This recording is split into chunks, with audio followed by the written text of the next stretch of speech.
This is TWiT.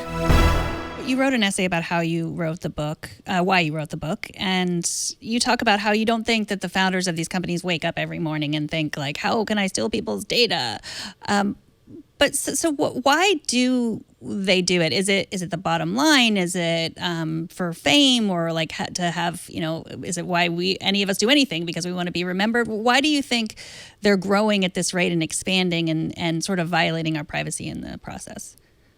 Yeah, I mean, I think the media sometimes paints these CEOs or people in tech generally as evil people who lack all empathy. And while I think the CEOs, both their level of quality, let's say, and their level of empathy varies from CEO to CEO, I don't think that they're evil people. And I think that they, for the most part, do have good intentions, and that a lot of what they said, particularly in the early days in terms of their mission statements and their visions, holds true. I don't think Twitter was built as a free speech platform because Jack Dorsey imagined it would become the cesspool that it has. I think it was very much out of this optimistic belief that more information is a good thing. But at the same time, I think what happens is you start building something and you get traction, and through a combination of a huge amount of availability of capital combined with a little bit of FOMO and watching what your competitors are doing, and wanting to be able to, not wanting someone to claim a space before you, and no blockers on your expansion, you just keep growing.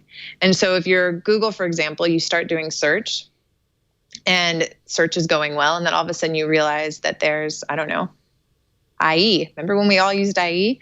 That there's IE that can block you getting to search. So we better go build a browser. Now you've got Chrome. Chrome then overtakes everything.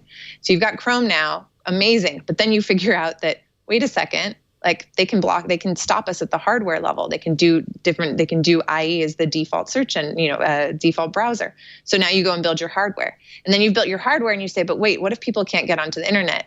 Let's go do the fiber. Or if you're Facebook, you go the same way. You can go from newsfeed to get yourself to WhatsApp, to Instagram, to internet planes. Or Amazon, you go from diapers and books to then all of a sudden you own a grocery store. And it's like every single step, it's not necessarily that someone starts off saying, I'm going to be the diaper store online, and eventually one day I'm going to own all of groceries. I don't think that anyone is actually as clever as sometimes we ascribe to all of these men. But it's more that there's nothing ever stopping you or telling you you can't do these things. And you have so much money and a little bit of ego that you just keep going. And I think that's actually more concerning than the popular narrative around just wanting to steal everyone's data. Because if it was just to get everyone's data, we would know what the end game was. And you would have an idea of how to regulate that. I think it's actually harder when it's just around size. Mm-hmm. And so I think people used to say that the biggest problem with Silicon Valley was that everyone walks around, like all these tech leaders walk around with everyone saying that, they're fantastic and they're great and there's nothing wrong with them and everything they're doing is great. But that's not happening anymore. I mean, there's a lot of complaints. Like, I don't know what happens, to Mark Zuckerberg when he walks the halls, if there are still a group of people following him, telling him how great he is. But I mean, generally people are suspicious, they're unhappy. Maybe they're leaving some platforms. Maybe they hate Facebook, but they're still using Facebook. I mean, do you think that has the ability to change just people's view of what's going on in tech, has the ability to make these people wake up and say, maybe we need to change the way we're doing things? Yeah, I think there's a combination of it. At the CEO level, I think any company, any industry, once you have a lot of power, it is very, very difficult to build an infrastructure around you that will challenge you. Everything, I think, in human nature points towards us building infrastructures that reinforce what we think, whether it's working with people that we think are kind to us and nice, but essentially agree with us, and people who agree with our whims. So I think it's very, very hard for any of these CEOs to find their points of view challenged a lot. I think there's an infrastructure of yes that builds up anywhere. But I do think that where the public scrutiny is the most useful, and this kind of techlash, as you said, is because I think the employees there's always been a strong activist bent, particularly in companies like Google, and I would say probably at Twitter as well, Facebook a little bit less so, but still. And I think that the public scrutiny draws attention to issues that the employees might otherwise might not be aware of, or they might be fed a very different line on. And so the employees are now taking a lot more action in terms of trying to hold their companies accountable. I think that works a little bit more in companies that have, again, a really strong activist culture, and it can go in the other direction too, where it can probably go too far and the company can cave too much to employees. But I think when you look a lot at what's happened with Google, that's what you're seeing play out, where the employees don't feel that what Google's doing in some instances is right. And I think Facebook is perhaps not as far there. I think it's a little bit younger of a company, and I think it also is a little bit more insular in terms of I think it's still in a phase of feeling. I think it's only starting to turn that corner and not just feeling like it's a victim and blaming the media for the bad press. In the same way that I think Uber did for a long time as well too. So I think everyone's in sort of different stages in terms of how they are interacting with the whole techlash narrative. But yeah, I'm hopeful that there will be some change that will come through a combination of employee pressure, regulation, like smart regulation, which I think is key, and continued public scrutiny.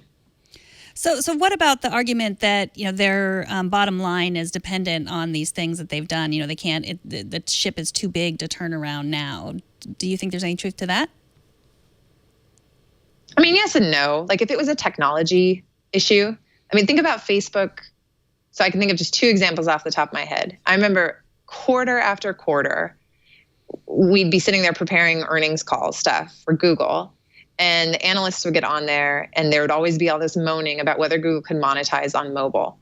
And the press reports that would come out after every earnings call, even if earnings were good, even if we beat expectations, there would always have to be these like 2 or 3 paragraphs about mobile monetization, as if like that was something you were going to fix overnight, and or something that was impossible. But if, like the world went mobile, it was fine. You look at Facebook, which made that pivot to mobile even faster. Right, like they had a company mandate to go all in on mobile, and they did it. So I think it's hard to square this idea of asking really big questions and coming from things with like at first principles and a belief that you can really change things with somehow thinking, oh, but it's too big, we can't do anything. Do I think could be slow? Yes. Do I think I think the biggest fear really for these companies is one that users, depending on what the product is, like something particularly for social, the users go elsewhere. And maybe they don't even go elsewhere necessarily because of their privacy concerns, but rather just because no one stays hot forever. And Facebook, like no young person's using Facebook, right? So I think first is just your users. Like what does your user growth look like? And are users still using your product? And second, what about your employees? Because once you lose your tech talent in particular, I would say, your engineers, and you're no longer seen as a hot place to work, that's where I think you really start to suffer as well. And while you have a ton of money and you can pay people a lot, there are a lot of companies that can pay a lot of money. And so I think that's actually one of the biggest things these different companies worry about is if you, for example, are trying to get someone out of college to come down to Menlo Park or Palo Alto to work for your big tech company versus a startup in San Francisco that's a little bit smaller, can offer a bigger role and zero commute in a much more interesting city. And on top of that, you have, reputation issues, which means that the kid's not getting pressure from their parents to go join this company that was so shiny 10 years ago. That's a problem. Like that's definitely a long-term problem.